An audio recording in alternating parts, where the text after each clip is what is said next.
starting to kind of think that our theme song should be Prophets of Rage by KD.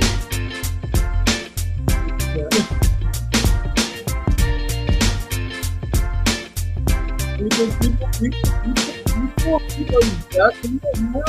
going on, all the Knicked Up family. We're here on a Wednesday, fresh off. But what else? Nothing but a loss. That's how we do around here. Joe did it right. Great. The exhaustive stress to be let go. That's the stage we are in as Knicks fans. How you doing, Joe? I haven't seen you in a little bit. Haven't been on. I wasn't on last week. So how's things going with you? It's going okay, man. It's good to see you, my friend. Oh, same. Likewise. Well, as we know, what was approaching that thing? Joe was inquiring about the name that I'm using today. Everybody was not familiar with the show. I usually change my name to kind of, I'm sort of like the mood ring. That's what I am. I'm like the mood ring of all Knicked Up.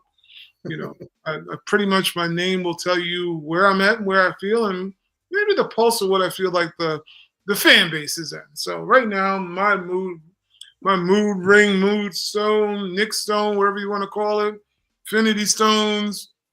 Yeah, we wish we could snap some things away. I'm on the panic button manager mode today. Reason being is that we're obviously coming off of a loss against Golden State, game in which we saw the Knicks actually competed pretty well. I don't think we competed terribly, especially being without Karl-Anthony Towns. Shout out to the Towns family. We know that they have something going on. It's seemingly cancer-related. All prayers to them and their family, and hope that they get through all that. I know that's not something somebody wants. The family's been through a lot already. Absolutely. And anybody who's had some sort of turmoil in their life and in their family, it's, you know, it sucks. I mean, there's no other way of saying it. It's a complete suck job. So needless to say, we're thanking him. But the Knicks were obviously without his service yesterday, and they may be without his service for a little bit. So we'll get into talking about that in a little while. However, we did see the Knicks come out. They had a pretty competitive game against the Golden State Warriors, who were winners of 8 out of 9 before coming into the Garden, who are now sporting a 9-1 record. We saw a lot of things. We know Steph Curry was coming in injured off of playing in Charlotte, I think it was. So Knicks looked like they could have been, you know, they could have picked the Golden State Warriors off. They're ripe for the picking, I believe. We just needed some pretty decent performances from everyone. We got one definitely from OG Anunoby. Shout out to Eric. I know he loves him. You might love him even more. He's actually, he must have heard Eric. He's trying to own up to his contract a little bit.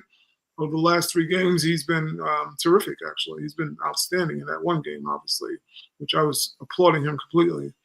But needless to say, the Knicks are at a point now where we're showing that we're just not ready for certain teams.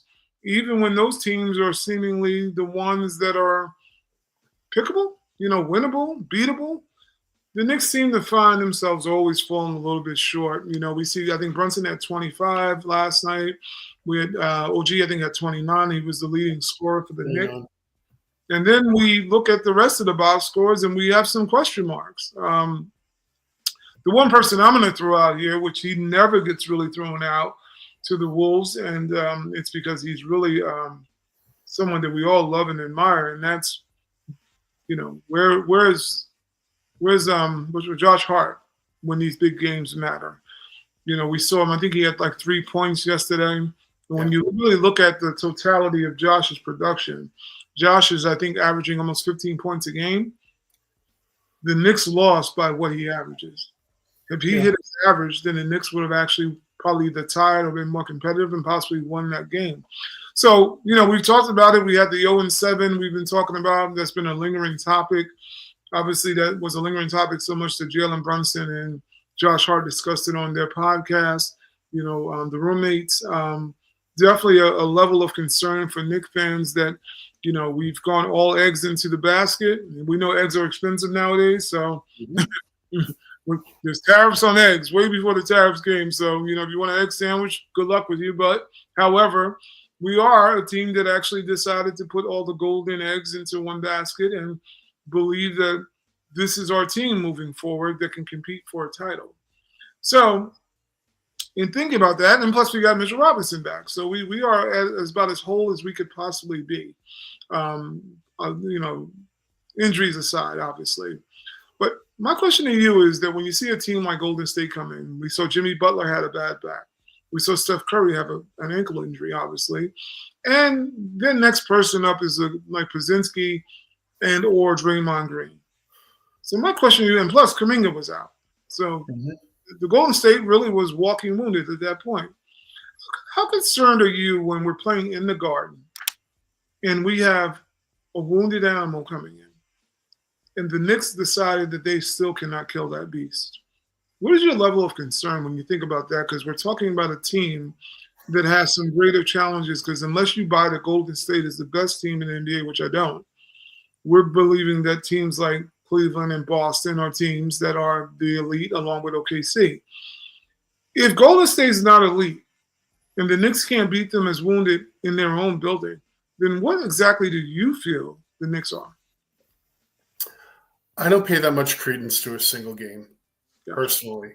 Mm-hmm. I think the larger sample size of how they play against premier teams is concerning too. Mm-hmm. I don't know, man. I've spent some time in the meditation closet, tried to do some deep breathing, right, with this, and remind myself that this is still a team coming together, getting a very important piece back. We have injuries and everything like that, and we're still on pace for the best season that we've had in recent memories. True. So I did not expect them to win a championship this year. Honestly, I looked at this as really the beginning of our window, that it was possible.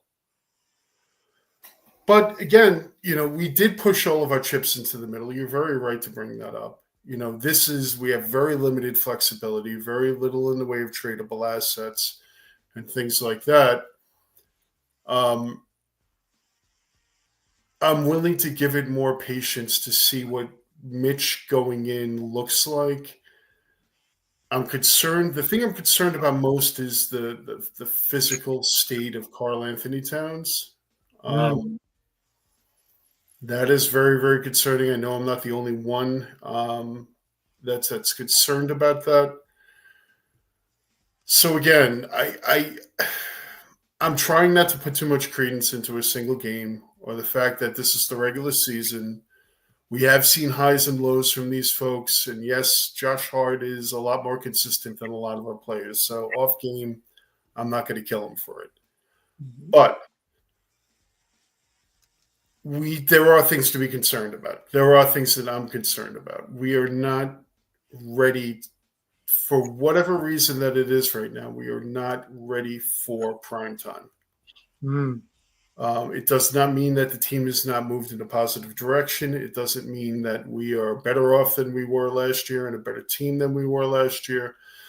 But the lack of flexibility to make a move is concerning. You start to look at the possibilities, like people are talking, well, I think I was reading trade OG and Hart for Durant in the offseason. I'm thinking, okay, where does that put us? That stinks of desperation. So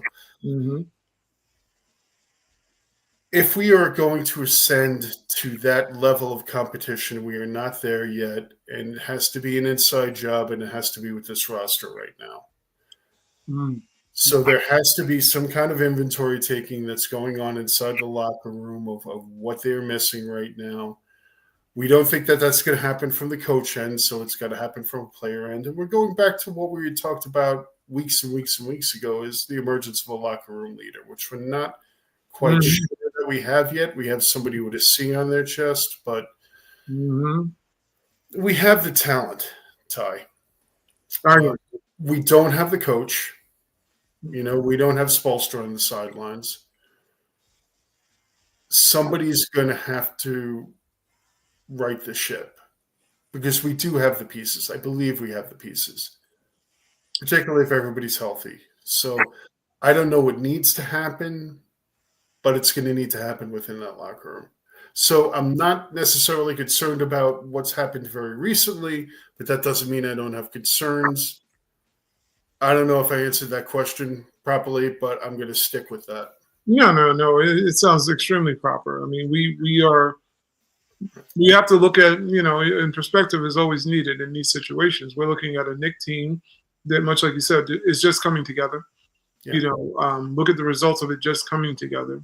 Got some health concerns still because we don't know about Karl-Anthony Towns' health overall. We have question marks about even Mikal Bridges' health. We don't know if that's contributing to him looking a lot, lackluster in certain games, lacking energy. This is an Iron Man. The joke coming in was that Tom will probably be the first one to break him. I still think that's true. Now we might be seeing a little bit of that. We saw a coach that took the first 40 games and treated it like it was the postseason, going for a championship. And I think you're starting to see a lot of the burned out, treads, the burnout tires. They look flashy when you're burning them out on the track. They might create a lot of great smoke and a lot of special effects, but however, you're still burning rubber and the tire becomes useless after a while. And that's what we're actually entering into, seeing some of these guys look like wobbly tires, look like they don't have some tread on them, looking like they're not as elite fast as they once were, or doing the things that we believe that they're capable of. So, a lot of things go into where we are. The success goes into the coach, and the failure also goes into the coach in a lot of ways. With stressing your players. Right now, we have one guy who looks like that he has just been, I don't know, maybe built for this, which I don't think we're shocked that Jalen Brunson is built for this kind of play. He is an old school guy. He was raised by an old school pops who was an old school NBA player. So I don't think this is something. I don't think Jalen Brunson's afraid of hard work. No. I think this is how he's had to get it out of the mud, so to say, to be as successful as he is by training harder, working harder, outworking people, being crafty, not relying on athleticism. These things are what he's built to do. So he seems to be the one player, and given that he's not as athletic, he's low to the ground, not going to suffer a bunch of injuries unless it's like a twisted ankle or so. This might fit him more than any other superstar playing under Tom Thibodeau. However, guys that are relying on their athleticism and their ability to run up and down and jump, they're going to suffer under this coach long term if he doesn't understand how to expand the depth of this team. So, this is something that we're entering into now. You can't really take the Villanova guys as a barometer for what should be the tone for your team. All of those three guys that we have very, very high pain thresholds. Mm-hmm. I have seen all of them turn an ankle down to the ground and not leave the game. I don't know if you've ever turned your ankle playing ball, like down to the ground. That is one of the most painful things that I've ever experienced. Mm-hmm. The idea of playing through that, I wasn't built for that, I'll be honest. But there seems to be this tone between the coach's philosophy of how he uses players and a lot of this tough guy mantra stuff that we're going to play through it kind of thing. Not serving well. Frankly, just because somebody doesn't ask to be taken out doesn't mean that they don't need to be taken out. Absolutely. And I think if you ask any player, we saw even with Kyrie Irving, shout out to him, good luck to him on his recovery. Yeah. He went to the free throw line after was his ACL, just to prove a point that he's that dude. He's tough. A lot of the Mamba mentality is something that drapes over this era of basketball of guys, assuming what Kobe did, they're trying to replicate it. He was a kind of a disciple of Kobe. Even Jalen Brunson's a disciple of Kobe to a level where people know that they had a relationship. We're seeing that next, be just tough. And they got a coach that's, if you got some blood in your veins, he believes that you're not dead. So he's never going to encourage you to sit on the bench, and he's allowing players to kind of police themselves. That whole mantra about sometimes you got to save people from themselves applies in this situation when it comes to certain players on the New York Knicks. Henceforth, Karl-Anthony Towns, we're looking at him in a situation where he came back in a game that we obviously knew he had no business coming back in. As a coach, multiple times this year too. Yeah, and we know what hovered over him before coming here, the soft label, et cetera, et cetera. I buy that he's not soft, but I don't think he needs to. But the coach has to save him from himself and say, "Look, sit this one out." We saw Greg Popovich. Shout out to Pop. He's not well too, but we've seen Greg Popovich probably do what the NBA is pretty mad about now. He load managed before it was even a thing, making sure that his superstars were preserved and not just up for the whole entertainment of a fan base, but more so for the competition of or the ability to compete for a title.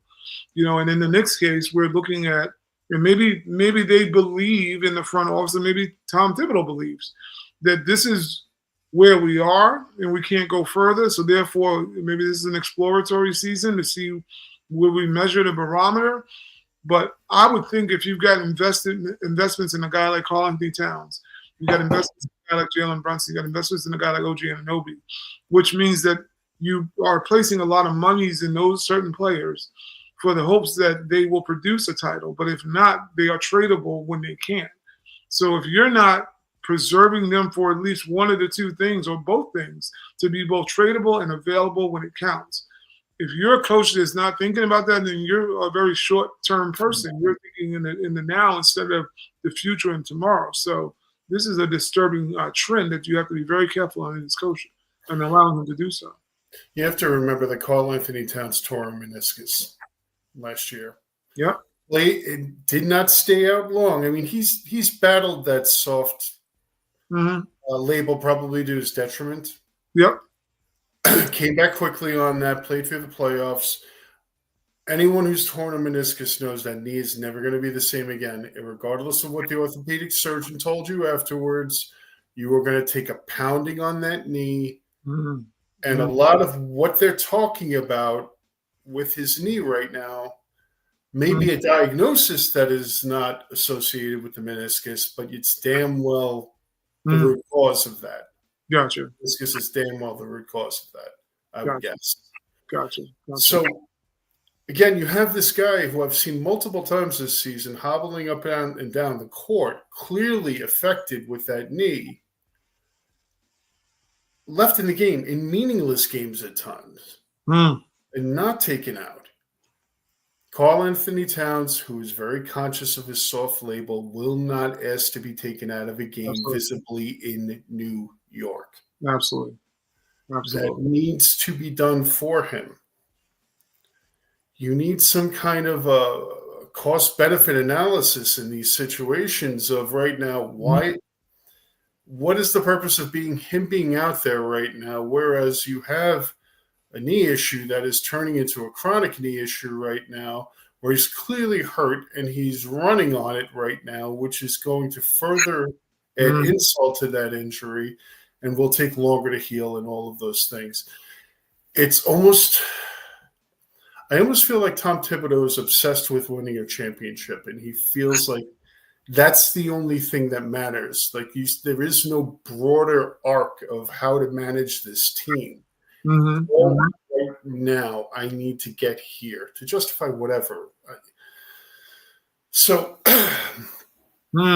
this is part of the thing right now. It's an issue of psychology with a person that we have to question his motives.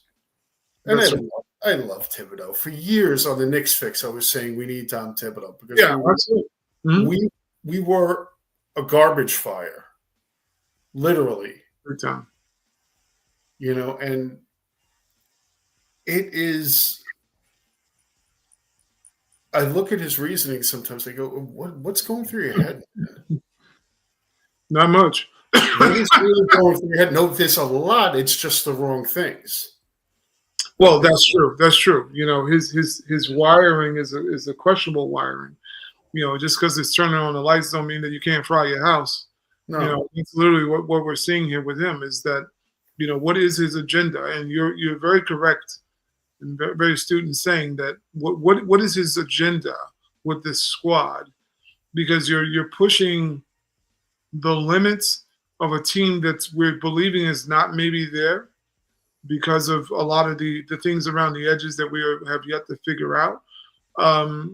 So to go all out, I think the separation we're seeing, at least regular season-wise, 7-game series, this could all change. But we think that he would try to figure out some of the edges of what is going on with the team as far as and stop driving the core to the ground. because when you're seeing teams that you're facing at the elite teams, and the fall off is so drastic, you can't say it's a talent issue. I don't think there's a team more talented than the New York Knicks. But in the same sense, why is there teams that are 30 points better than the New York Knicks? And I think you have to question that as from a coaching standpoint. If you believe all things are even talent-wise, we know that maybe there's certain things like athleticism missing, or, certain players may choke during that time. There's a lot of factors. But when you get past the factors, those factors still don't contribute to a 30-point blowout and 25-point blowouts against teams that are getting beat by other teams lesser than the Knicks. And those teams are winning. So Boston they're not a perfect team. We know Cleveland's not a perfect team. They've lost 10, although that's pretty damn good for them. And then we're looking at OKC. These guys, they're not single-digit teams. Somebody is beating them. Somebody's figured out how to beat them. The fact that the Knicks have been unable to actually beat them is a question around the edges more so than, to me, the core of the team. That's in my opinion. So I've got a hot take here. Good. Hot it up. It's not all the coach. It's the players too. The coach only has so much influence as to what happens on the court. I'm sorry, it's true. Facts. This team has not come together in the right way. There are identity crises on this team. I don't think that they have strong central leadership. I don't know that they know how to come together as a team and elevate and become greater than the sum of their parts and to push these teams. I think that they're going on talent. They're going on individual kind of scoring, which is strange because two of them won the college national title twice together, and one solo with Josh Hart. One with three of them. Maybe there are factions. We've talked philosophically about what's kind of wrong with that locker room and what could potentially be wrong. And everybody's all great friends and playing grab ass in front of the characters and in front of the cameras and stuff like that. But I can't help but look at what the product on the court is, considering the talent, and think that there's something that doesn't add up. And I don't think there's a coach in the league that has that much influence to be the sole root cause of that. No, I agree with that. Don't believe that.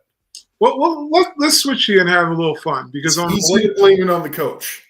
No, I agree with that. And this is going to fall in, which is crazy enough. I was coming home, like I told Joe before we got on camera, trying to fly in, not literally, but with the car, book it into here, try to get him hooked up. Having a little technical difficulties or whatever. But needless to say, I was trying to think of themes. I was like, because I like playing around with a little bit of themes.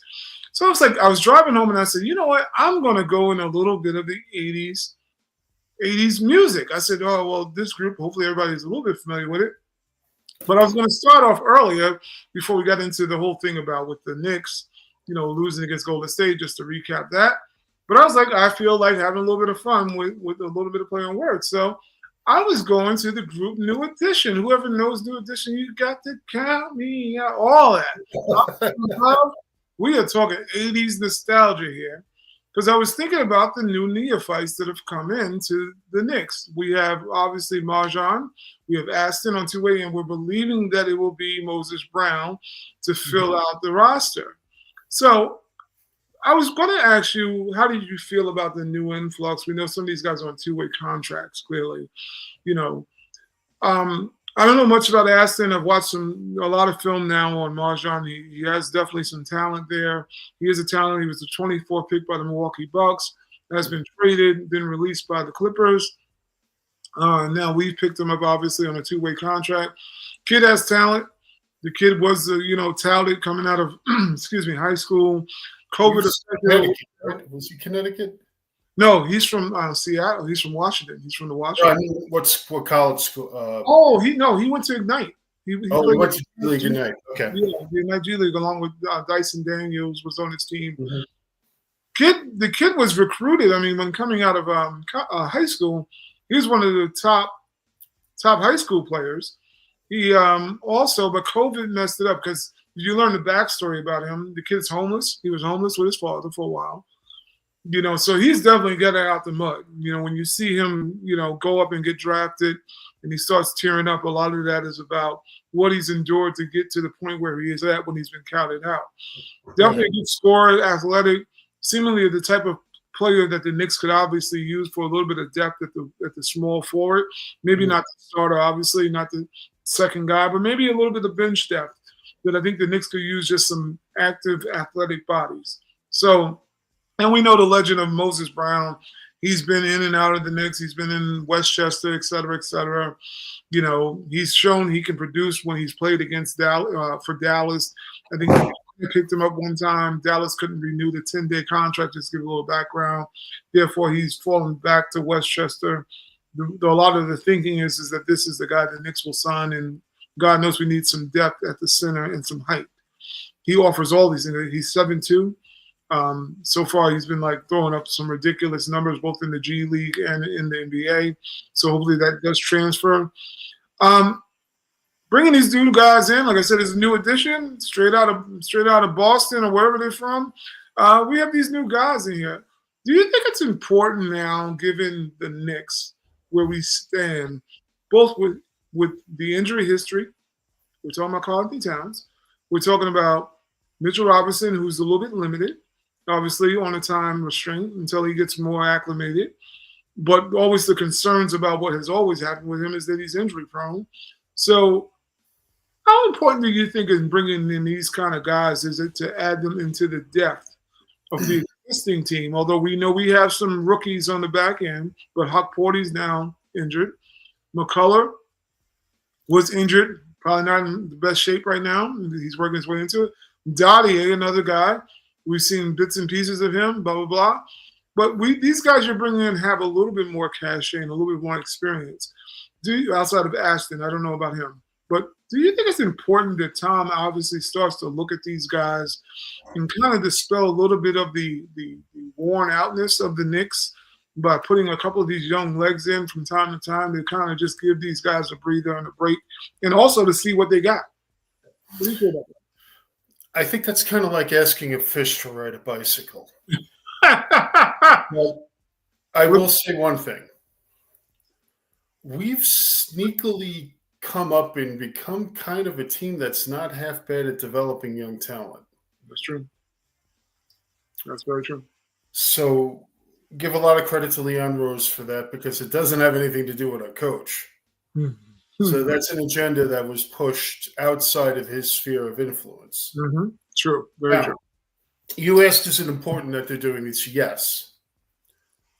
The reason being, but they tend to get attached to some of these players that are going nowhere, a la Jacob Toppin. Yeah. They need to get them out. Yes. They need to. There are going to be a lot of players in this league. There are a lot of impatient GMs. There are a lot of GMs in front offices that are just stupid. Charlotte, they seem to find people that are sitting outside of dumpsters eating week-old turkey sandwiches, give them a job and put them in a suit and have them run a basketball team. So you get these first-round picks, usually outside of the lottery, where there isn't as much of an organizational investment in them, and they get taken on by these bad organizations, and they're not handled properly, and then they don't pan out, right? And then they become available. Considering our cap situation, our contracts, and our lack of flexibility, this has become a prime avenue for us to improve the team. It's probably one of the most realistic options that we actually have. Right. So you look at those players that are in their third year and teams know they're not going to re-sign them. Right? They destroyed their value. The only one I've seen here is Marjan Beauchamp. I remember when he got drafted, he's the only one that I've ever seen play. Not that I was knocked out of the park when I saw him, but he's exactly the kind of positional fit that we need. And he's the type of player that we should be bringing in. We should not be holding on to these guys forever. We should be working on law of averages, cycling them in and out of the building, giving them opportunities and seeing which one sticks. I do believe we have good talent evaluators. We have good talent evaluators for those borderline late round picks, second round picks. Mm-hmm. Yeah, I agree. They prove that time and time again. Mm-hmm. Look at some of the second round picks that we pulled out this year. Big time. Have the talent evaluators see what they have in the tank, Mm-hmm. and then do Caesar. Yes, no. No, Keep the ones that fit positionally, mm-hmm. and we think that we can work with, and we start to develop them. Exactly. Being that they have a couple of years in the league and they're not brand new, they might actually play. Yes. So, yes, this is a lot of our normal options are out of the window. We cannot advance through trade unless we break up the core. Exactly. We have Washington's pick, which will wind up being two. They're going to stink, but dude, they're going to stink. By the time they're good, I might be on dialysis. Right? So that's going to turn into 2 second-round picks. Worthless. We don't have the assets to trade unless we break up the core. Breaking up the core right now would be stupid. We don't have draft picks. We're not going to improve over to the draft. We have the wrong coach to draft people that are going to be impact. So, yeah. Is this a good technique? It might be our only technique. I agree with that. Right now. I agree wholeheartedly with that. I'm one of those people that when we talked about the Bridges trade, and I brought this up several times, I think the Knicks, although they forfeited those picks, which I think will be in the late 20s. Yeah, most of them. 1 or 2 of those picks are going to become real, though. Yeah. I do believe that too. The point is that I always felt like the Knicks made one draft, which was last season's draft, to say, let me gather up some of those assets that may have been those future picks in the next 3 years. We would have been picking in the 20s. So that's the Hawkporties, the Batemans, and all those guys that, the McCullers, guys that fell around past, they fell out of the first round, but they were first round talents but fell into the second round. I think we saw the Knicks say, let's scoop up some of those players because we forfeited so much to get the core of the players that's here, the talent, the supposed real talent, so to say. And I see moves like this. I think it's a very smart front office we have. Marjan, McCullough, say Brown. Brown might be a long-term solution if he can really ball the way we're seeing, given that we have a depth issue at the center. Mitch is always a question mark going into the future. Right now, he's great, but it's only been 2 games. Yeah. I'm more than sure everybody had a little bit of a hit cramp when they saw him dive on the floor for the balls. It looked great, but it was like, dude, get up before something happens. We're always afraid that something's going to go wrong with him. So, I think it is clever of this front office to bring in these kind of guys that are on the edges, guys trying to still work to get into the league, the forgotten people. The one thing about New York that's always a great story is the underdog story. You can come here, we can be a Jeremy Lin, you can be a Steve Novak, guys that are willing to come in and put in the work and catch lightning in a bottle. Isaiah Hartenstein, when we look at him, look back, he's a wealthy man playing in New York. Yeah. He benefited greatly. Not that he was a terrible player, but he looked like an elite center playing here under the magnified glass of Madison Square Garden. And now it benefited him financially. I'm not sure around a lot in the NBA that you can go to the Garden and get paid one way or another. So, definitely a good ground to start with these guys. Well, you can thank Starks and Mason for that. Our fan base loves the underdog stories. We love the diamonds in the rough. Yes. We cheer for them. We call for them when they're sitting on the bench all game and the game's going to be close. We want to see them play. Right. But a little dynamic that's happening in the NBA right now that is going to make even more talented players wind up in this window. Sorry about that. No, good. So historically what we've looked at is if we get even a lottery pick and we turn around and we're not really sure about him, we're going to throw a max at him anyway because what the hell does it matter? Mm-hmm. Yeah. Those days are gone. Mm-hmm. Right? So there comes the question right now with both of those aprons looming, do we really want this guy? I know we spent the 6th pick in the draft on him. Yep. So they become available because they're not going to throw a max at them. So other teams start getting interested in them. Those who have the assets to actually go, you know what, we're going to offer one of those players something, right? Mm-hmm. Mm-hmm. What happens is the rest of the talent base gets pushed down the pole. That's true. And players wind up in the window that we're talking about right now that never would have wound up in that pool. Absolutely. Absolutely. So you have to be astute. You have to have a front office that is a student of the league Mm-hmm. and understands their rosters and what's out there, because the chances are what is eventually going to improve your bench and improve your team is wearing a different jersey right now. That's facts. That's a lot of truth right there. Absolutely, because you look at a guy like Brandon Ingram. He's ended up as pretty much a depth piece in Toronto. Hell of a player. Of a player, healthy.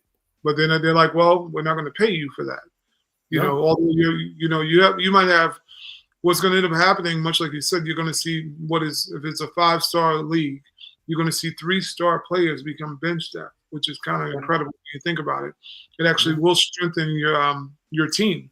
That's why you see some of these teams like Boston, and you see like even with Cleveland, the Hunter trade will go down as probably the most underrated yet great trade that actually happened in the last 5 years, because you're looking at you've added a guy here who's a potential, two-way juggernaut, and you got him for little to nothing, some throwaway plays. Shame on Atlanta. You play in the same conference. It's like you're treating these guys to basically say, I can never beat them. So I never will understand. They play in the same division, don't they? Yeah, I believe so. It's like, I mean, what are we doing here? I mean, you might as well just contract the league and just get rid of some of these teams. Like we're not going to play them. We're retooling, so just get them out of the door. Yeah. So it's like, I mean, you're making the rich get richer, which never made any sense to me when you're in a competitive league. But yeah, you're right. I mean, these are the kind of players that we should be seeing coming in more. On the edges player, we definitely need someone with a mind better than Tom's to say, let's utilize some of this talent, kind of infuse a little bit of the energy for this. It's still a young man's game, especially during the regular season. You need to have those legs. And these guys will have some legs.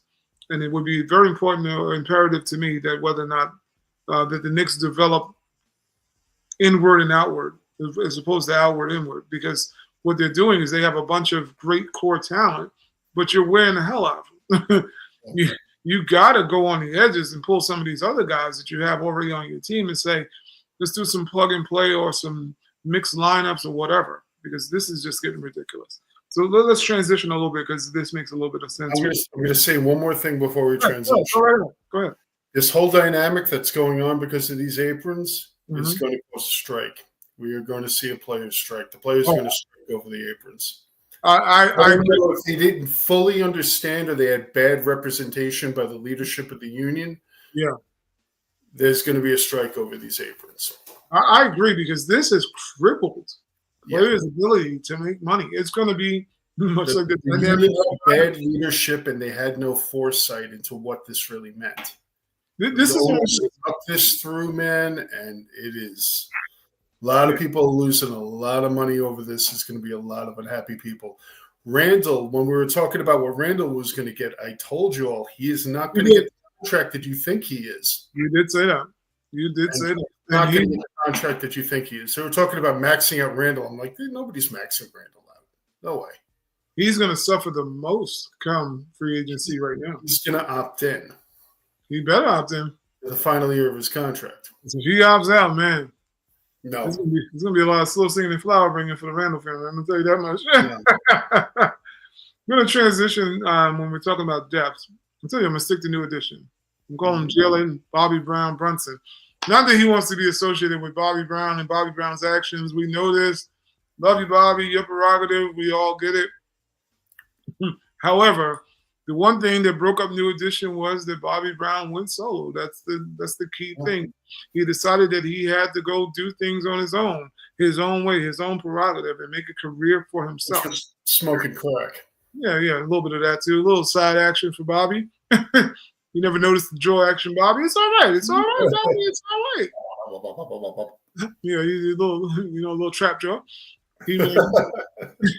So, but we look at this. I know Jalen is definitely not Bobby Brownish. Jalen is a very team-oriented person. Yeah. We know him. That's why he's the captain. He's very well respected by the fans and then seemingly the locker room. So this is not saying that Jalen Brunson wishes to go solo or that Jalen Brunson is a selfish player. It's not that. It's just that now we're watching Jalen Brunson have to become a complete, total act in his own. We're watching him have to star on his own. He's no longer part of just the group because we're seeing Karl-Anthony Towns have the injuries, obviously, and now this setback with him obviously having personal reasons. We also see now, we've seen OG kind of step up, wanted to grab the microphone a little bit, help Brunson out. You know, I applaud Brunson for kicking it out to him at the end of that game, too. Yeah, big moves, and that showed a great amount of trust between two people that they believe were not trusting each other early on in the season, you know, according to rumors. So we fast forward. We're seeing OG become, he's like, well, you don't got to be the lead singer. I'm Johnny Gill. So OG's like being a little Johnny Gill. He said, I can sing too. So he's grabbing the mic a little bit with Jalen. But for the most part, and I bring this up always in the thread, I was like, where would the Knicks be without Jalen Brunson? Because that's how bad of a player he is and that's how great he is. But he's so great and yet so maybe way too vital for the Knicks. Complete success, because when you look at it, everything is going to go through him. He's the Patrick Ewing right now for this team, a guy who is carrying the load, and he's carrying it very well. As we know, he's player of the week, 29, 5, and 6. The numbers are dynamic. He's a dynamic player. He's a superstar in this league. But the reason why I brought that up was the fact that I feel like right now, we talked about OG showing up. Jalen Brunson's kind of a solo star right now for the Knicks, given the injuries, giving the lackluster performance. We're going to bring up a couple other people after this, but he's had to step up, and he has. He has been brilliant. He's been brilliant since he got here. I have no problems. I don't talk bad about Jalen Brunson. I feel like in living color, don't talk bad about Ms. Jenkins. I don't talk bad. Don't you talk bad about Jalen Brunson. I just believe he's a dynamic player. He's a superstar in this league currently. The problem I have with it is the fact that I believe that we have a solo act right now, given the injuries, given the fact that we are finding it hard to kind of get this guy a little bit of a break so he's not responsible for doing everything. You know, he's already the most clutch player in the league. He's also leading the Knicks on the floor. I want to say that. He's a floor general. He's taking all the weight of the team. You know, they're winning a lot of games because of him. We know Karl was contributing earlier, but now we're coming to the dog days where we might see Jalen Brunson going into the postseason once again with questionable help. So that's my question to you. If we're seeing a guy like Towns, we're seeing Mikal Bridges, we'll bring him up in a sec. We're seeing OG step up. Do you feel like Brunson is right now, it's do or die Brunson, or the Knicks going absolutely nowhere? Okay, so it's important what you're bringing up. It's something that needs to be talked about, honestly. And again, applause on the topics for today's show. I think these are all important things that we need to be discussing as fans. The problem isn't that Brunson doesn't have help. He does have help. He has two wings that are scoring 16 and 17 points a game, and either one of them could drop 25 on any given night. It's not that problem. The defensive liabilities that we have across the board right now, we need to score more than is reasonable right now. So we need Karl-Anthony Towns scoring 25 a game. There are two models that could kind of work here. You have Brunson as your primary scorer, two wings that can absolutely pitch in, and you have Hartenstein and Mitch patrolling the paint, and you have a better version of what was a very nasty team. Yes. You don't mind Brunson being in that role then, because he has people floating out on the wing that he trusts, and Hart got better. What you're missing is Hartenstein and Mitch. Yeah, in that model. And the other part is, okay, we have an offensive juggernaut, but we need everybody contributing. And again, this is why I've always said this year, it can't just be Brunson and Karl-Anthony Towns. We cannot funnel all of the offense to them because we are too reliant on offense. It's too predictable. We need the wings to not just shut up and shoot threes and play defense. We need them to be functioning parts of the offense as well because it's harder to defend. Mm-hmm. Right? So the problem is that we have a broken down version of those, a hybrid of those two models right now. Big time. We don't have a functioning Towns, but we still need all of that offensive output, and our defense blows. That's functionally what we have right now. So Karl-Anthony Towns, the best thing that they can do is sit him and get him right. And I wrote this in our chat, and I stand by this right now. You see us seeding all of this stuff. Our seeding will not matter if he's not right. We can get the first seed and wind up lost in the first round. Right? Because some of those teams that are sitting around 7 or 8, depending on how the play-in shakes out, they could be potentially tough teams to play. Big time. Right now, honestly, our best hope is for the defense to improve, for Mitch to get where he needs to get going. Mm-hmm. It's just we're in a tough spot right now because one of our most important pieces right now, and Mitch is one of our most important pieces because he solves our biggest problem, is getting back to a point where he's functional. And our most important offensive piece right now is breaking down with a chronic knee condition and a broken bone in his hand. Typical Knicks. Typical Nick luck. Going back to the beginning of this show, I'm not concerned about losing to Golden State, but that does not mean I do not have concerns. Mm-hmm. These are my concerns. Very good, very good. Because we're gonna. It's a good way to transition in. See, we're working this whole music thing very well. You and I, we did not talk about this. We just right here. We're in the studio mixing songs. That's all it comes down to. We're gonna go. We're talking about remixing a group. This group broke off too. From New Edition. We're going BBD. They broke off. Bell Bizziville. Now you know. Now Slick. Well, Slick did what he wanted to do. If he want to blow, that's on Slick. But I'm not telling Slick to blow. I think they played a casino by my house last summer. Really? Yeah. Yeah. Only one of them can sing, but that's another story. It's like Ricky Bell and the other guys that dance around, background dances.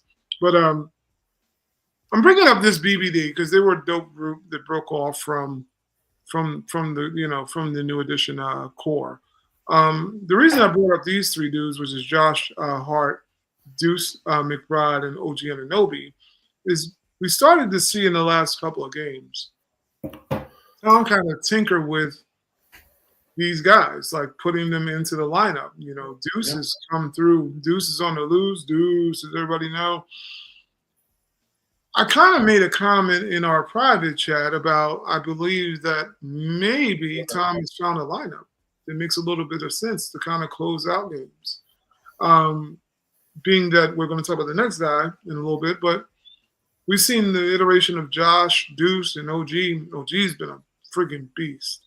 Let me tell you, these last 3 games, people thought that his price tag, I know Eric don't like the price tag, and I understand it, from people who are pushback opponents to how the Knicks went about handling the business with him. I understand it. Everybody has their takes on it. Yeah. I'm kind of neutral. I don't have a take. I mean, I just think I always thought specialists shouldn't get overpaid anyway. Dating way before before OG Anunoby.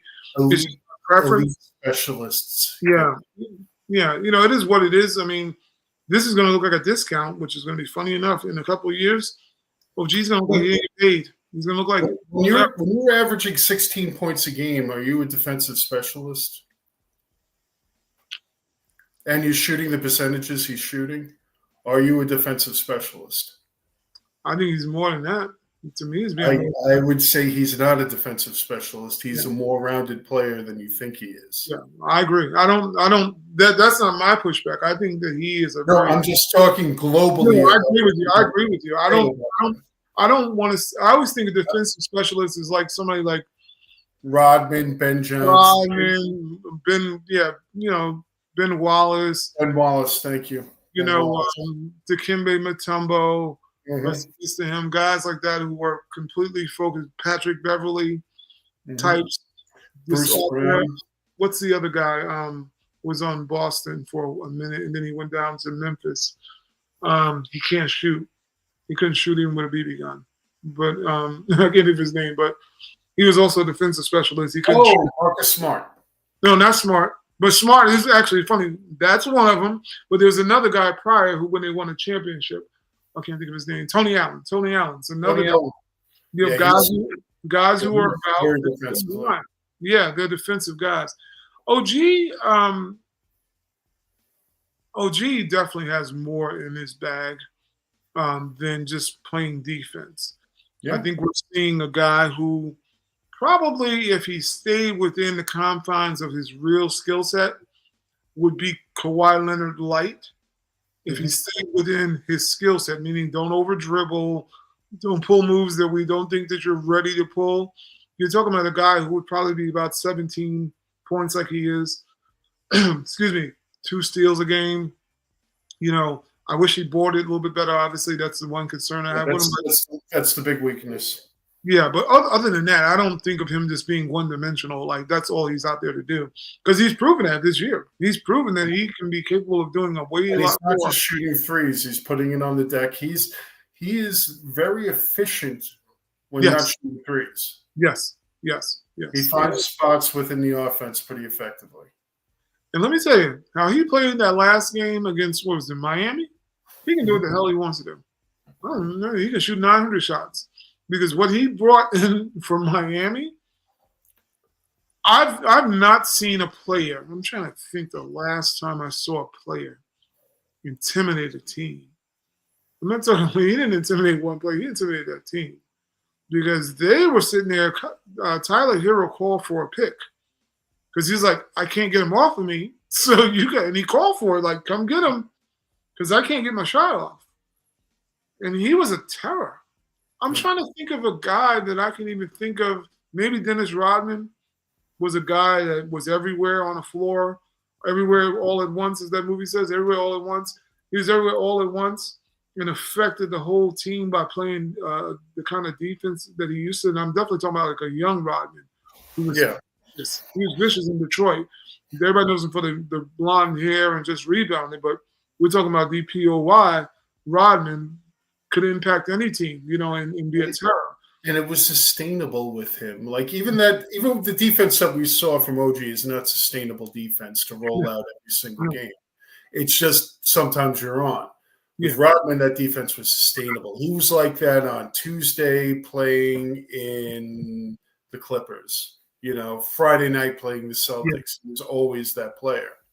One of my favorite players to watch. He was one of my favorite because that dude, he got it out the mud and kept it in the mud and kept getting it out of the mud. He was a phenomenal athlete. I think people that goes not noticed about him because of the theatrics and the dresses and all that stuff. He was in by far maybe the most elite in shape athlete. He should have been a Knick. It's hard not to be a fan of all of the Detroit Pistons that should have been Knicks. I agree. I'm a huge Isaiah Thomas as a player fan. You're right. He should have been a Knick. He should have been playing in the Garden. You know what? You're not wrong with that because the Detroit Pistons, bad boys, are what the most Knick team in the most Knick team that you could have ever found. Yep. This is the most Knick team, and I mean, I guess they were indicative of Detroit, Motor City, grit and grind, hard work. Construction hat people, but they would have definitely been crowned kings, elite kings in New York for playing that way because that's what we always wanted was to have those dynamic guards and the great defense to back them up. I like to believe if that team was in New York, they wouldn't have traded Adrian Dantley. No, I don't think so either. Because Adrian was a bad dude. He was a bad dude. He was a bad dude. That's why I always talk about like these young kids. Like that's why I don't get too many arguments with them. I'm like, you didn't watch the game. Mm-hmm. You're watching YouTube highlights and bits and pieces, and the film might be grainy. But to think that you know and understand what that game was like back in those days, those dudes were highly skilled. Mm-hmm. They shot a high percentage, and they would F you up. And they hated each other. Yeah. There was no glad handing and hugging at the end of games. Nobody doing all that, holding hands, going for sandwiches at Panera afterwards. There was none of that going on. In fact, they would try to choke you so you couldn't eat Panera. This is and then they wonder why what they call us old heads, are the way we are. It's like because it was competition. We got guys who really wanted to win more than they wanted to like each other.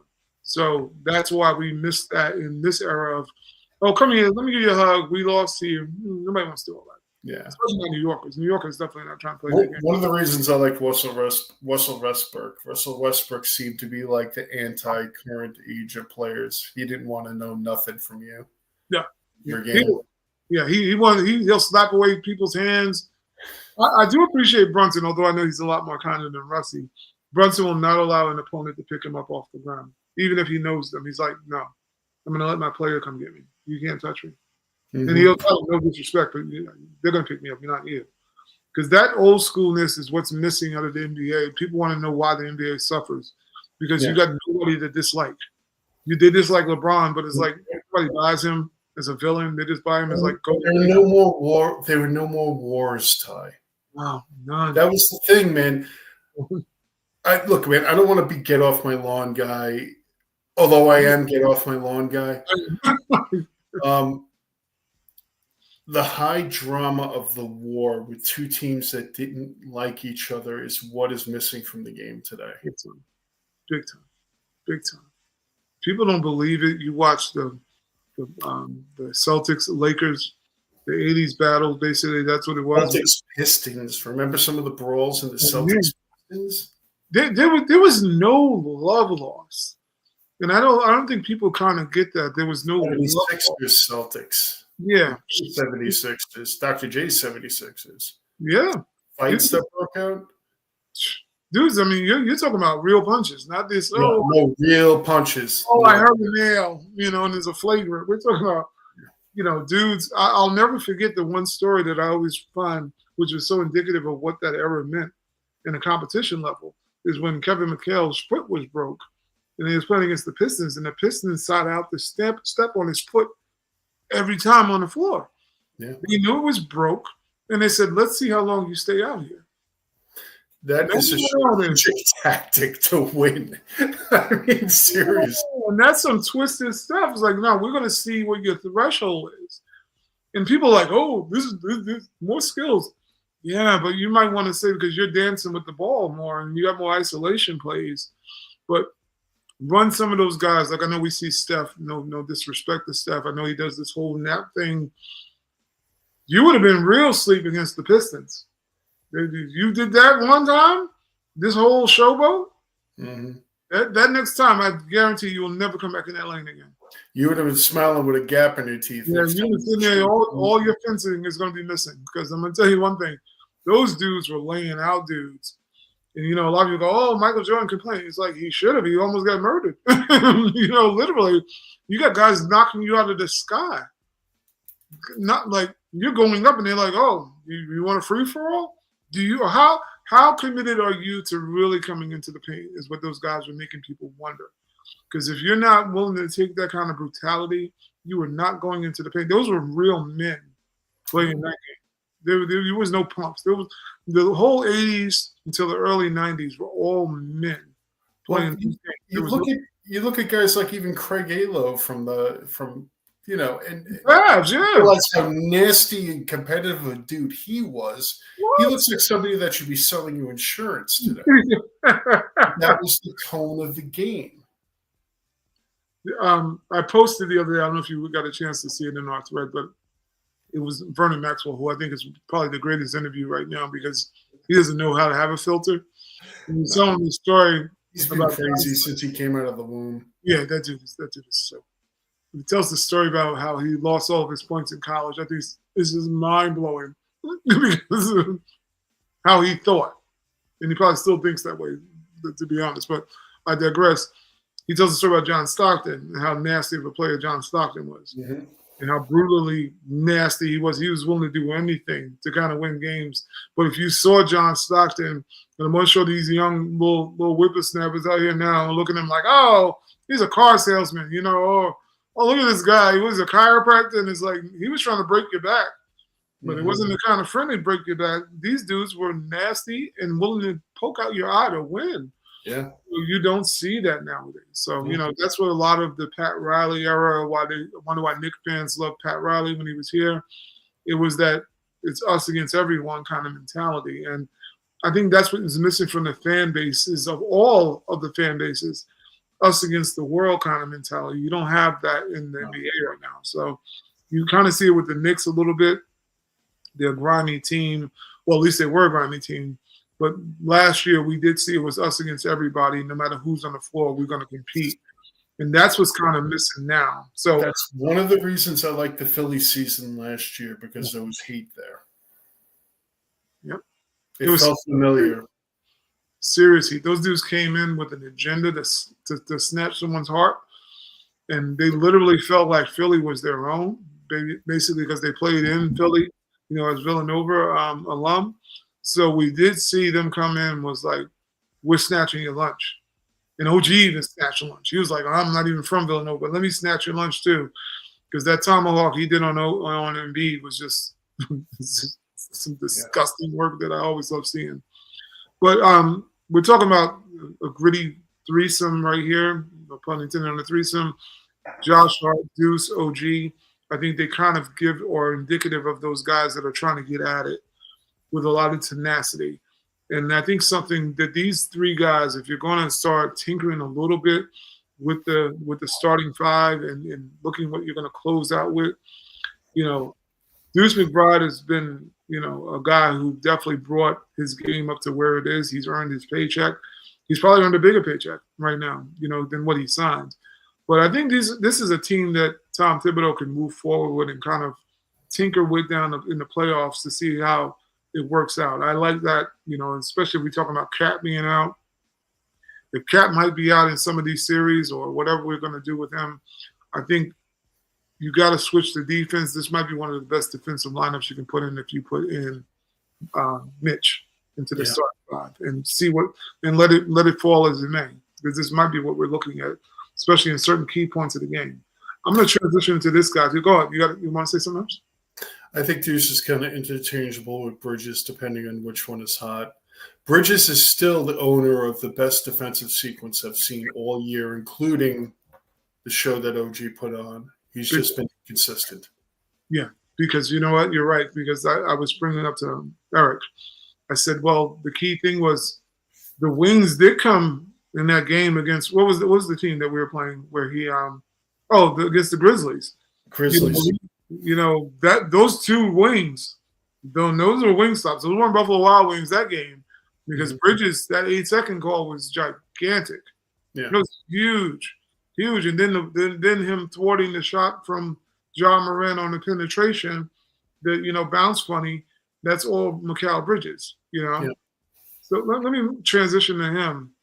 Ralph Tresvant had a song. Eric and I always joke about it. Mr. Sensitivity. The song is called Sensitivity. I think the thing is, when I look at a guy like Mikal Bridges, and once again, we do go back to that Memphis game. Let's reference that for a little bit. You're absolutely right when saying that dude showed the hell up. He just showed up in the right time. And they gave an example of what you and I have talked about, the Dobermans. Well, the Knicks had some Doberman action.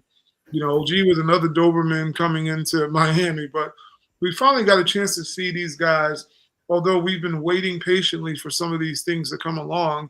We were wishing for this high level of consistency, like you mentioned, where we would see these guys all the time look like, complete, Dobermans every night and in and out.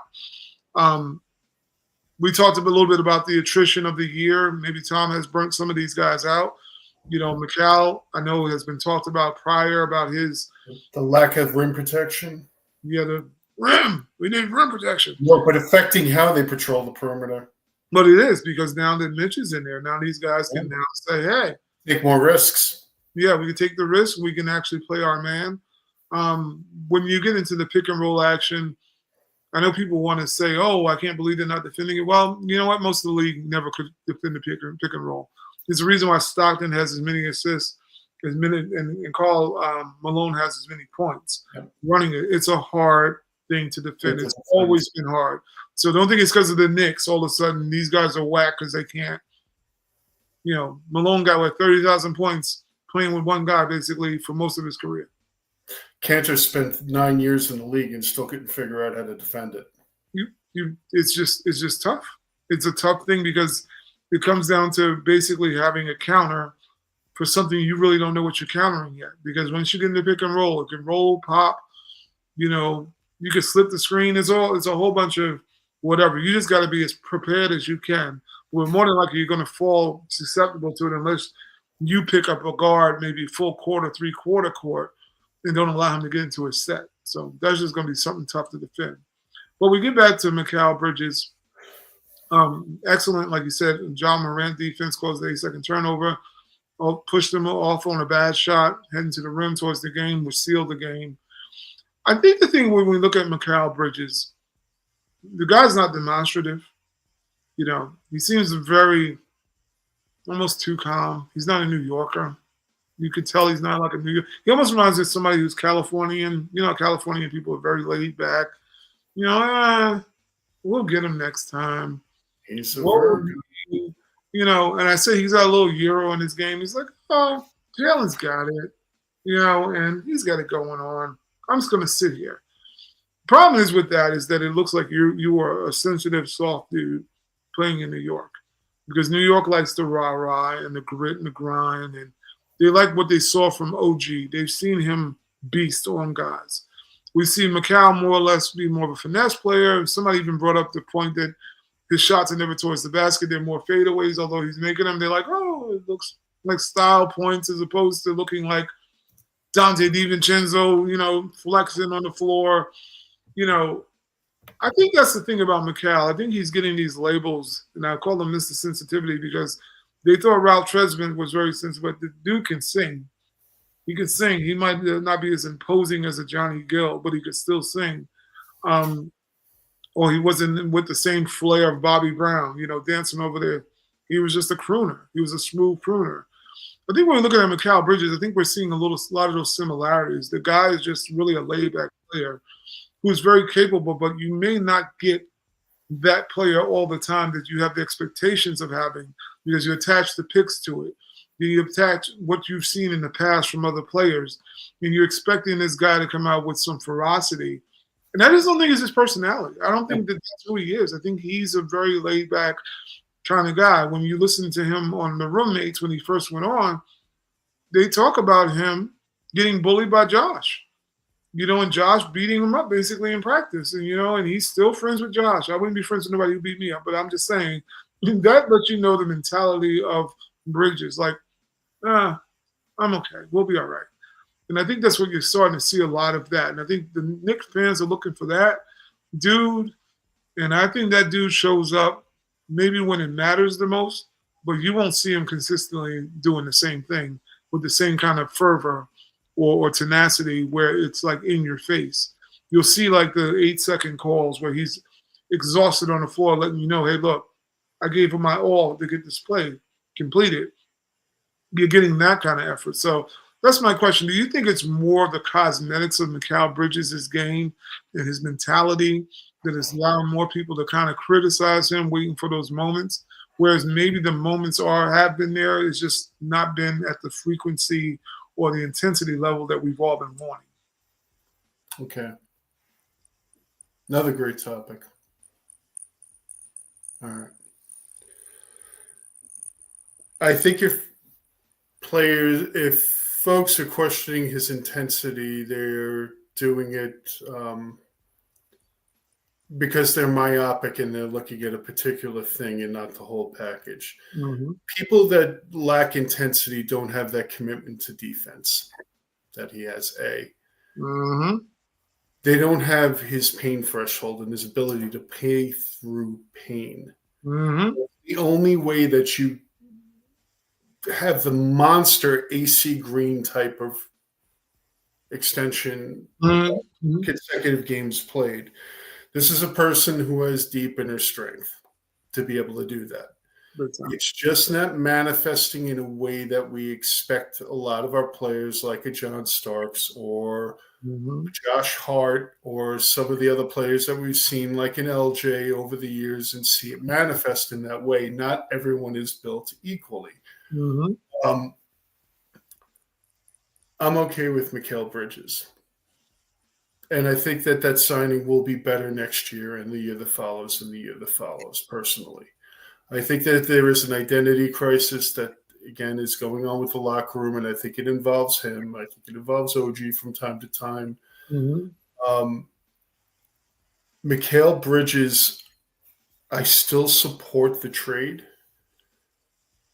because of his salary, honestly, and the skill set that he does bring. He can do a lot of different things for you. The only thing that he's deficient at, honestly, is getting to the line. I've fallen in love with the guy's release point because, honestly, if he gets on the block, he's unguardable.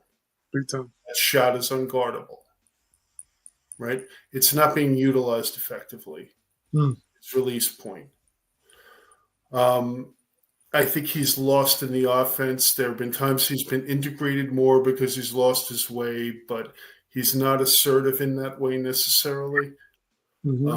Some players are. We paid a lot for him, but don't underestimate the value of his contract in that trade and what it allowed us to do. I agree. Yes, we paid a lot for him, but we also paid for him before we realized what the new market is this year. Yeah. We paid last year's price for him, not what his current price is, and we can't compare those things. A lot of people are saying, well, if we had done this or that, or blah, blah, blah, blah, blah, blah, sometime we had to cash in. If we had sat around waiting for the perfect trade or when the winds were going to blow the right way, nothing would have ever happened. You need to step up, put your balls on the table, and make the move that you need to make. And they did that, and I applaud them for it. And yes, we paid a lot for that. We paid a lot for OG. However, look at how this team is put together. Talent is not our problem. Roster construction isn't our problem. We've got some stuff that we need to work out. I'm not going to sit here and criticize Mikal Bridges. I think he needs to figure out his way, but I'm not unpleased with him. I'm a little concerned with his defensive inconsistencies, but I think there's also reasons for that. We have defensive problems that go beyond him. Do not allow him to be his best self. And I don't think he's as good a natural defender as OG is. I just don't. I think he's a committed, good defender. But also, offensively, the kid can drop in 25 on any given night. That's true. He's tough to guard. He's tall. He's lanky. He's rangy. He plays within himself. The thing I like about both of our wings are they play within themselves. Yeah, absolutely. You're not somebody who has an unrealistic idea of what they're capable of offensively, like, let's say, Gerald Wilkins did. Shooting 42% from the field as a career, as a two guard. They play within themselves well. So Mikal, his biggest problem is he needs to find out where he fits. Big time. Big time. I'm not disappointed with Mikal Bridges. I'm not criticizing Mikal Bridges. I've seen him be brilliant. I've also seen him be that scorer that we need. And again, not just that Memphis game. I'm blanking right now, but there was another game maybe about 2 months ago where I saw him just eat someone's lunch. And it was a significant player, but I'm old and I'm forgetting who it was. I know what game you're talking about too. It was a significant player, and he just locked him down. Yeah, it was a guard, another guard, I believe. Also, I'm trying to think of what team it was, but he did do It's going to come to me 10 minutes after we're done with this. I'm going to be sitting there eating dinner, and I'm going to be like, "Oh yeah." Well, the brain fog will puff out. So, but no, I'm with you. I think the Knicks fans, we have expectations, but when watching Mikal, Obviously, in that Memphis game we're talking about, and a few other things. He's had a breakout game a couple days ago too, a couple games ago, I should say, where he was lighting up the scoreboard. So we see the capabilities there. I do think that it is about fit, feel, what the philosophy of this team. I think has a lot because I've yet to figure it out myself. What the philosophy The team needs to figure out who they are as a collective, and they have not figured that out yet. They have not figured out. They have not figured it out. And coach ain't going to figure out. That needs to be an inside job. That's well, what I agree with that, and I think the chemistry between. I mean, I think people miss out the fact that when you look at when Dante was here, those guys hung out together a lot. They had chemistry not only on the floor and playing with each other, but they were off court friends. Not that Mikal's not, but it's just more so. You always got to factor in that those dudes love playing together, and they also have that ESP, so to say, of familiarity, knowing what each other wanted, how to compete with one another. Now we wondered about Randall coming back. Like, how was he going to fit in with the core? Because technically, how will you fit in? These are question marks. So chemistry, I think people don't think chemistry means nothing in basketball. Like, you just take the talent and roll it out. But there's a different level to just when you talk about winning big time basketball, it's a trust issue, or just as well as it's a chemistry issue, which leads to the trust in the first place. You got to have a lot more connection than just getting on camera saying you like each other because you're playing little footsies after the game. Different personalities require different measurements of being talked to, being led, which goes back to what we said earlier about Brunson. Love him. He has a C on his chest.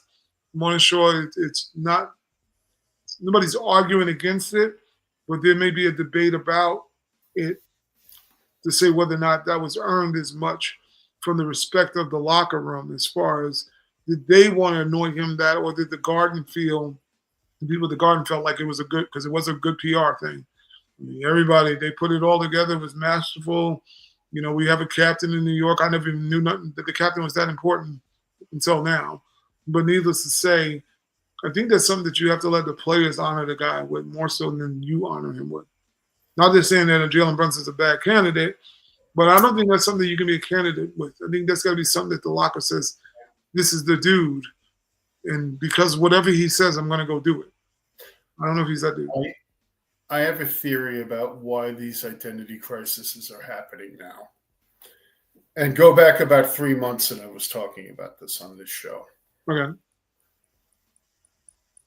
What you have right now is you have Brunson, Hart, Bridges, and that pre-existing relationship, and you have one single player that is the most important player in there, and you have this core of these Villanova guys, and everybody else is kind of here. Right? Oh, it would have been worse if we would have kept DiVincenzo. Hold on, Joe. Hold on. We got a little invader here. He must have heard OG, and then he just decided to pop in. It must be that. Did I come in at the right time? Did I come in at the right time? Is that what happened? Well, I don't know. I thought you heard that we liked OG and Mikal, all this positive talk. So you probably came in and said, "Screw that! I'm going to ruin the party."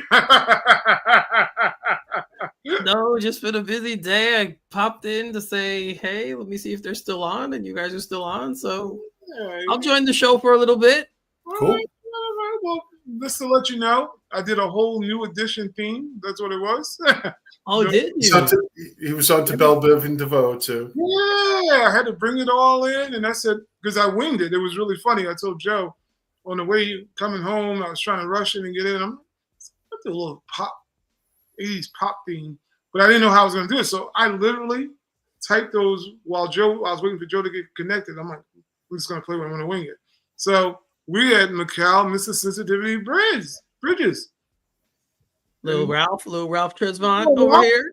I told him, I said, not that Ralph can't sing. Ralph could sing. He was just a little bit more. He wasn't Johnny. He wasn't quite the flavor of Bobby Brown, but Ralph could sing. Ralph, he's just a smooth, laid-back, little slender dude. Girl, yeah. You know it's been, he was that dude. Yeah, I mean, he was their lead singer for most of their songs, especially when they were younger. Yeah, Big Big So time. he did lead a lot, but So we all were right. So you do a new edition. You go ahead. Let's see. I'll look through the banners and see how you did a BBD. I see that. Okay. Bobby Brown Brunson. I'm interested in how that evolved, but we could talk about that later. I'm sure you got into that already. Oh yeah, well it wasn't because his jaw was moving from the heroin. So we just want to clarify. And after we thought that he was out, living reckless and doing my Barada videos, it wasn't that. It was more so because I brought it up about Jalen being a solo act seemingly now because it's either live and die by Jalen. I said he's a team player, but in the same sense, he's had to become the focal point and the star and missed everything, and he's taken his own solo act on the road. They live and die by him because I told Joe, I said, OG's trying to be Johnny Gill, trying to come in and, say, let me get the mic a little bit. But overall, we're seeing that it's been the Jalen Brunson show. And, he's put up great numbers player of the week. But, you can't survive on him and him alone. You're asking too much. And, we're wondering where some of that help's going to come from. So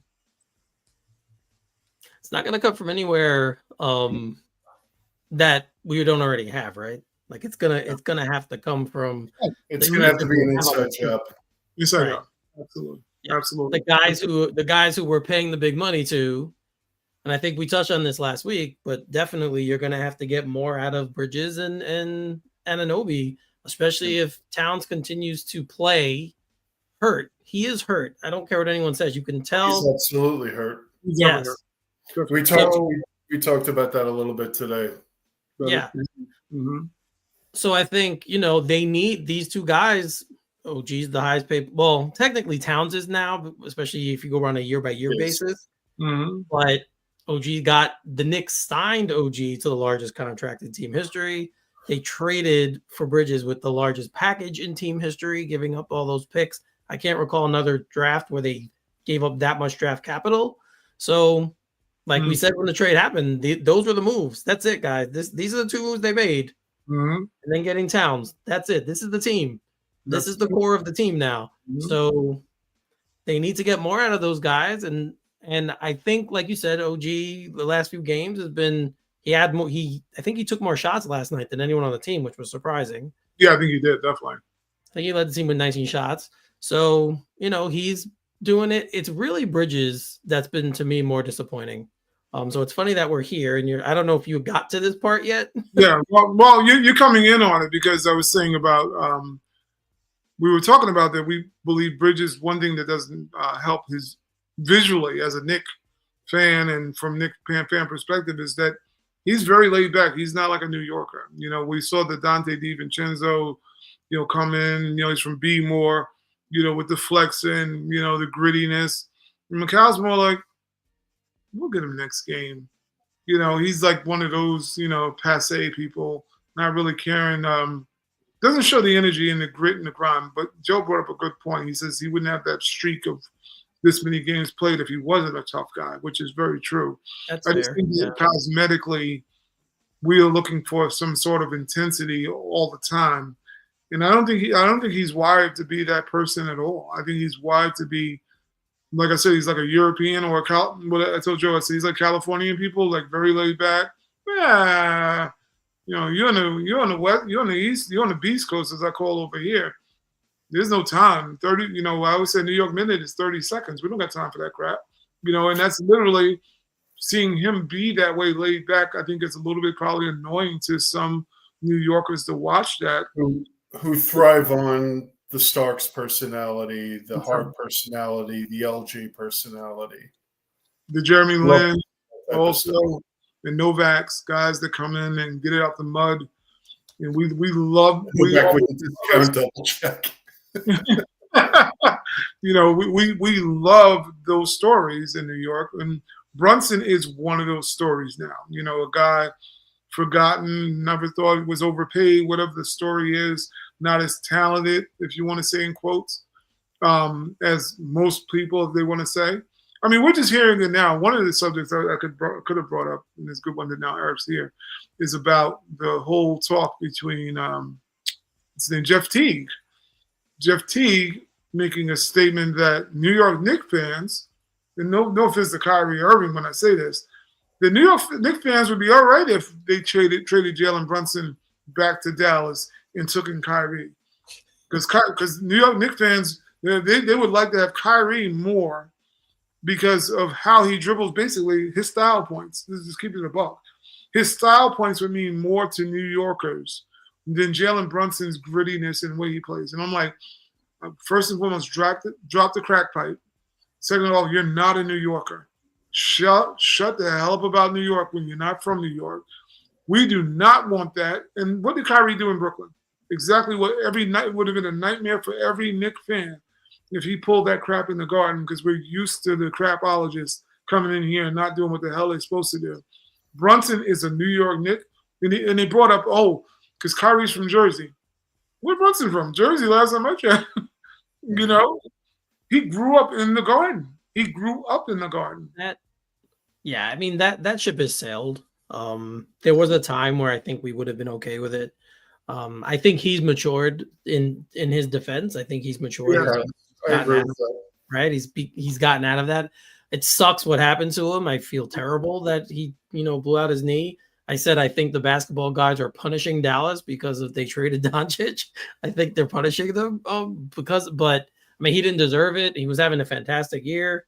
He was kind of holding them down while Davis, of course, we know his usual street clothes self was on the bench. So I feel terrible for what happened to him. But I saw when you posted that, and I didn't even pay any attention because I'm like, I don't want this. I don't know anyone who does want this. He's older than you think he's what, 4 or 5 years older than Brunson to begin with. And why would you even consider that? At this point, they're not, Kyrie's on the other side of 30. You wouldn't do that kind of a trade, I don't think, at this point. Doesn't fit with our timeline. Yeah. I understand his point because Knicks fans always want, for the most part, they want the star. They're star chasing. And Kyrie still has a higher profile than Brunson.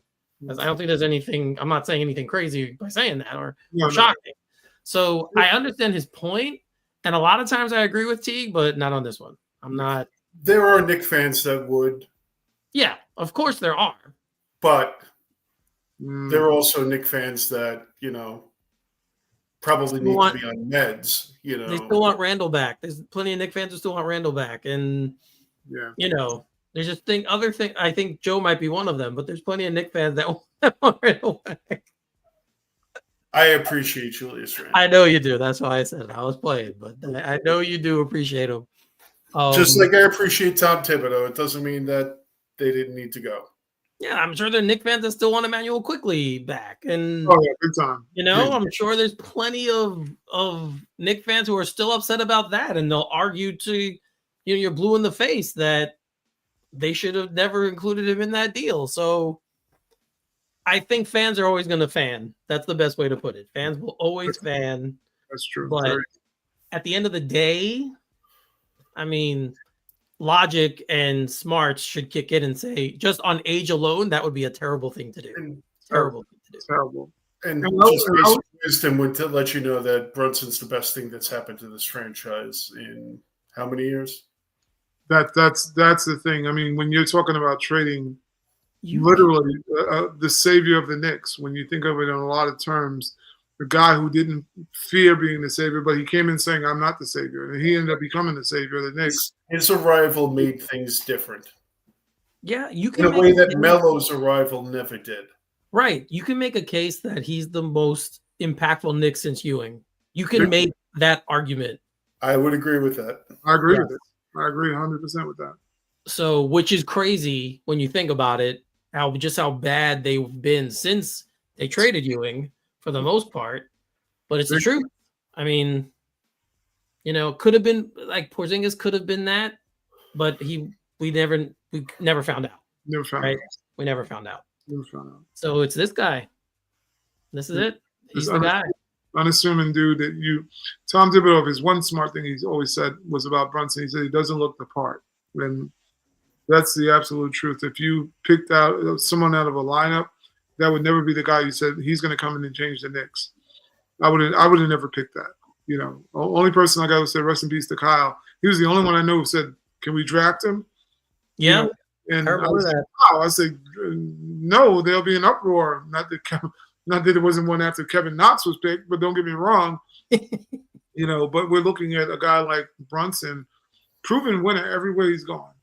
Proven winner wherever he's gone. I mean, I was in that camp when his draft year. I was in that camp because he was National Player of the Year.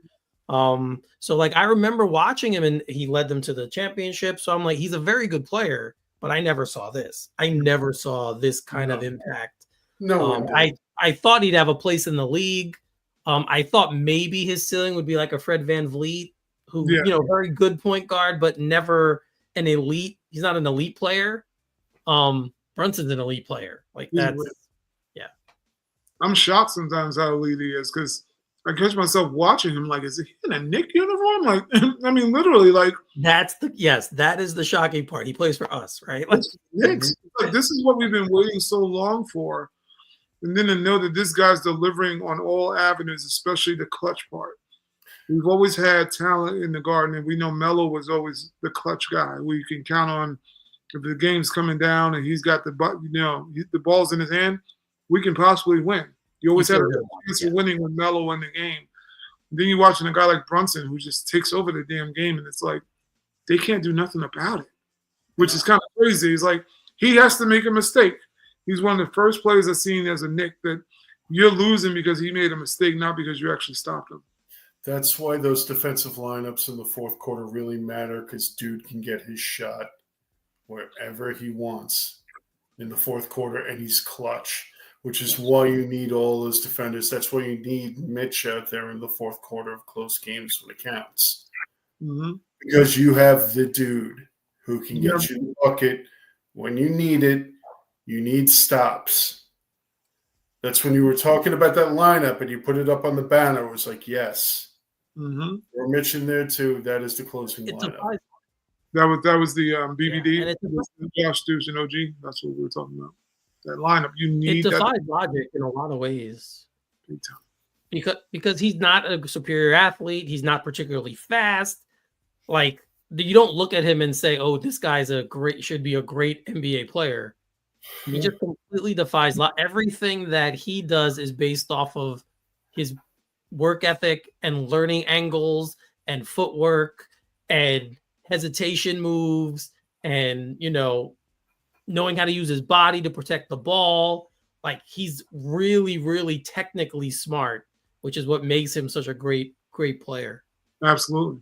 And the funniest thing about it, I think he can get better. I don't even think he's at. That's the amazing part. I think he can get better. Like that's what's crazy about it. He can get better. There's avenues. We talked about it the other day. I told you. I said his defense has improved. I mean, when you look at his numbers, you look at him on the floor like, no, he's not. He's figuring out how to steal the ball now. He's figuring out how to. He actually had a block in one of the games. I'm like, he's also a better distributor. He's improving as a distributor. Exactly. I was going to bring that up. Mm-hmm. We saw that at the beginning of the year. I remember us talking about it. Like, wow, he's got that point guard level game in there somewhere, and he can. He is good at feeling out how the game is going. Do I need to score? Should I feed the guys? He's getting good at that part of it too. It really has been crazy to watch. And like you said, you kind of like, he's ours, right? Like, he really is. This is, he really is a Knick. Imagine if and I know this would kill the defense, but imagine he played for Mike D'Antoni. Oh, forget it. He'd average 35 and his numbers would be 12 assists, and we might lose every game 160 to 1. It might be Doug Moe's Nuggets, but we'd be scoring a ton of points, and he would be leading the league in scoring. I would bet any amount of money. Absolutely. I mean, you would have a juggernaut on your hands. Other than, like we said, it would be the defensive side we'd worry about. But man, because he has a little Steve Nash in his game. He has a lot of different people. Steve Nash. I think would have been a better D'Antoni point guard. I mean, full time. I know that it almost happened and it kind of sort of happened was Lynn.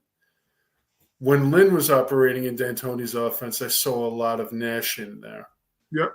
penetrating into that lane, that dribbling into the lane, and kind of winding up kind of near the basket and kicking out, and kind of the motion of the point guard in that offense. Just Could you imagine how many points they would throw up with Towns and Brunson in the D'Antoni system? You couldn't stop them. No, You couldn't stop them. You better hope that they just can't defend you. And they can't stop you either. Because if you think about that, if you could just put up a little resistance and Mike D'Antoni was like him and Tibbs would be a great 1-2 as a coaching tandem. You would have no defenders on that team because Hart, OG, and Bridges would have no value to somebody like D'Antoni. Well, they hit the three, so they would have a little value because they can shoot the three. They're good 3-point shooters. So that's their defensive. Oh yeah, yes. This defense is just about effort. It doesn't require skill or anything like that. It's mostly effort. Yeah, Mm-hmm. I've always said that. Anyone could be a good defender if you just try hard enough. So yeah, so it should be pretty interesting. I mean, that to me is what's missing. But Brunson is that dude. We got one. And I think that's the urgency from me as a Knicks fan, from my perspective, is to make sure this dude don't get burnt out before he gets a chance to compete for a title, because we got one. We haven't had one in a long time, but we got one now.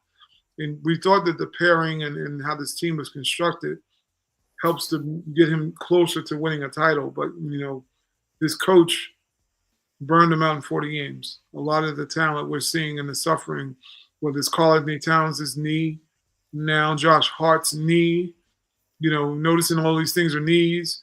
You got a coach that decided he was going to break them. Those are usage injuries, nagging usage injuries. Yep, tendonitis, stuff like that. Yep. Well, I think honestly, one of the things I brought up earlier was that what appears to be a chronic tendonitis issue could be also caused by an aggravated meniscus that he got repaired last year, which is a bigger concern. Right. It could be the root cause of whatever we're calling tendonitis, and something that we don't need to rest is just naturally something he deals with. May not necessarily be true. There may be an underlying issue that you really need to address and calm that down, and you won't have what looks like that chronic knee issue or that tendonitis going on. He's got to be the most tone-deaf coach. I know we had Jeff Van Gundy. I know we had Pat Riley. We had a lot of talk about his incentives and how warped they kind of are and what's behind the thought process. Like, why would you overwork your greatest, one of your biggest weapons? I think Brunson is probably the biggest weapon because he's going to probably be the closer in most games. But, Towns has to be the main distraction for Brunson to close. Well, you saw it last night. You saw it in that game last night. If you watched that game last night, they had nobody else. Mm-hmm. When they took Brunson away, no one else could score. And even with OG's hitting, having a good game in the second half, they had nobody else. Nobody on that team stepped up. And that's why I was saying I look to Bridges more than anybody, because he's been the best player on a team before. He was the best player on the Nets. So where is that part of his game? We haven't seen it. Do you think, and we're going to go back to what Mitch usually would say. He was like, I'm not asked to do these things, or they don't want me doing those things. Do you think there was ever a point where he was told by Tom Thibodeau that this is what we need from you? And maybe some of it is a little bit sulking on his part, saying they don't want me to do anything else but this. Now I know I'm capable of doing more, but I'm not being asked to do more, because we saw Mitch, saying, we saw and one tape, Mitch all the time, having a great off season on camera, and then comes during the regular season, he's like, he don't even look at the basket. I'm just wondering, is Mikal really just standing around waiting, and then he's all of a sudden sitting in the corner like, well, damn, when they're going to come to me? I'm just wondering, out loud, is it something he's been told not to do? I think we talked about roles. Remember, we talked about roles and guys not knowing what their role is. Yeah. and it's March 5th, and I still feel like that's part of Yeah. the problem. I guess, like you said, sometimes OG thinks he's Michael Jordan and tries to do all these moves that he just doesn't have, and he looks ridiculous doing it. Then sometimes, like we talked about it before, and early in the year, Bridges kind of was hitting those little mid-range shots, and he was taking shots from the mid-range. All that's gone. So what's changed there? What is, what's the evolution of what's gone on with the team? I don't think Brunson's like, hey, don't shoot, give me the ball. I don't think he would be like that. So there has to be something, and I don't think they would tell them, don't try and score. But I think there might be times where, the coach is like, okay, this is the play or this is the offense, and players have certain roles within that offense, and then they conform to that. It's not a problem just with the Knicks. A lot of teams have this thing. Like, how many times you see a star player go down, another guy steps up, and you're like, where's that been? I think it's just there is a hierarchy on teams in every sport. No matter what sport you play, the more talented players are the ones that usually are going to get, especially, the guys you pay the most, they're usually going to get the ball. They're going to get the most shots. That's part of it. But he's one of those guys for us. That's the problem I have with it. He is one of those guys. So, and I said this just 2 seconds ago, he was that guy in Brooklyn. That was his role there. He showed when they first got him. That was the revelation. The second half of the season, he averaged like 26 a game. He was killing people. And you saw, and everyone's like, oh, wow, he's more than just a shooter and a defender. Where's that guy? Like, what happened? There isn't the gaping hole in the roster that there was in Brooklyn. There's not the gaping hole in the roster here that there was in Brooklyn. He doesn't have enough room to be that person. That's why. So we talked about it. Maybe we offset that, right? Maybe we, you don't bring him off the bench, but you let him play with the bench where he's the main producer of that unit. Moving somebody to significant to the bench is something that I've said forever that needs to happen. I think it needs to happen. It's probably going to be. I do have to drop off here, man. Well, we're gonna conclude because we've been on. I'm sure people are tired of hearing us too. My closing thought is Karl-Anthony Towns can withstand the rain. That why I'm saying that for is we're going on a huge road trip now, back to back in LA. I think we see Golden State again. I think it's a 5-game road trip. I got to get the rest of the opponents, but that's the question Knicks fans probably want to ask themselves with Karl-Anthony Towns now being out indefinitely until we learn more about his personal situation. Or not learn more, but learn about his return from his personal situations. Needless to say, I think this is a good time. My name was Panic Button Manager. I don't want to have to go push the panic button, but we do need to have some great concerns because LA is playing at an elite level, and as well as playing at an elite level. And we know what Golden State did. They smacked us around in our own gym while wounded. They're going to go back and get healthier. Refresh. That should be a pretty interesting road trip coming up. The Knicks need to show, unlike New Year's Eve, that some of their circular spherical items have dropped.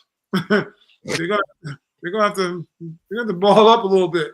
It's time to stop making these excuses about being a team that's settling to being 0-7 and 0-8 or whatever. He's gonna go out and friggin' win a game. And win a hard-fought game against a great team. And no better chance than LA. They came in and beat us. This should be a very incentivized trip for the Knicks to treat it just like business and go out there and try to be a little greedy and get 2 or 3 of those road wins against those good teams. Other than that, why we're playing for the season if you can't go out and do that? So that's the big question mark for the Knicks. Mikal Bridges, we've seen OG step up. Mikal, it's your turn. Brunson's turn. Josh Hart, your turn. And everybody, it should be all hands on deck moving forward. Yeah, I mean, it's a big trip. It is an important trip. Big important trip. Book ended with the Lakers and the Warriors, and then you have the Clippers, who are always a formidable opponent. Sacramento and Portland in the middle. So yeah, it's a big trip. Yeah, you swim, sink or swim right now for Knicks fans. Well, look, we're going to let Big Joe get up out of here. We're going to all get up out of here. I know I'm a little bit hungry myself. Eric, I was glad that you came and joined. I know you heard the OG chants. OG, OG. It was like a beacon. You're like how Aquaman got the beacon. They call him Aquaman, Eric. He'll tell you that. That's and he had the beacon, that sonar. And he said, I gotta get the hell on here. Again, let's get some slander in here. But needless to say, we did. Glad you came on. Appreciate you. Always good when we got the trifecta working here. Anybody got anything they want to shout out? Nope. Just hit us up on all the socials, guys. You know our socials, so hit us up there if you want to chat with us. There they are on the screen right there, so you can just get a quick snapshot of them and hit us up there. Hit us up in the Facebook group. Ty's been posting a lot of thought-provoking articles, and questions. So interact with us there. Have fun with us there. That way we can grow the community and come watch us here and chat with us in the comments. Have a great time doing that. Positive vibes out to Karl-Anthony Towns family. Family's been through much in the last 5 years or so. How COVID hit that family, and I just positive vibes to everybody in this family to just hope that everything's okay. Big time. All right. Prayers up to the Towns family, like Joe said it so eloquently. And we'll be back next week. Yep. Same bad time, maybe. Same bad channel. Hopefully with happier thoughts. And somewhat successful road trip. Let's pray for that. And we'll keep it moving, and we'll touch base with you guys. And thank you so much for tuning in. For Ty, Eric, and Joe, we got it.